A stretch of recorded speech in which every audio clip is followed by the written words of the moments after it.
அடுத்ததா எனக்கு வந்து நிறைய விஷயங்கள் வந்து பிடிச்சிருந்தது. என்னன்னா ரீசெண்டான தமிழ் சினிமாவில் நிறைய இந்த ரெஃபரன்சஸ்லாம் யூஸ் பண்ணுறோம் அப்படின்னு சொல்லிட்டு நிறையா நம்ம வந்து பார்க்குறோம். பட் வே அஹேடாகவே தமிழ் சினிமாவில் டிகேட்ஸ்க்குலாம் முன்னாடியே நிறைய படங்களில் தாங்க நடித்த படங்கள் இல்லை முன்ன வந்து தமிழ் சினிமாவுடைய ரெஃபரன்சஸ் நிறையா யூஸ் பண்ணியிருந்திருக்காங்க. நம்ம இப்போ நோட் பண்ணி ஒரு ரெஃபரன்ஸ்னு சொல்கிறோம், அவ்வளோதான். பட் சுந்தர்சி அவர்கள் அவரோட படங்களில் இருக்கக்கூடிய ரெஃபரன்ஸ் அங்கங்கே வச்சிருக்கிறாரு.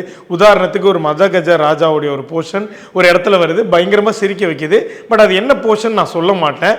அங்கே நம்ம விஷால் அண்ணன் வராரு. இதில் வந்து பாதி உண்மை பாதி பொய்.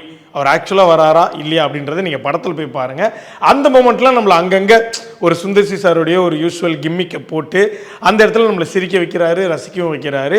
இன்னொரு பக்கம் அன்பே சிவமுடைய ரெஃபரன்ஸ் வருது, இன்னொரு பக்கம் வடிவேல் சாருடைய காமெடி ரெஃபரன்சஸ் நிறையா வருது, அவருடைய கெட்டப்ஸுடைய ரெஃபரன்சஸ் நிறையா வருது.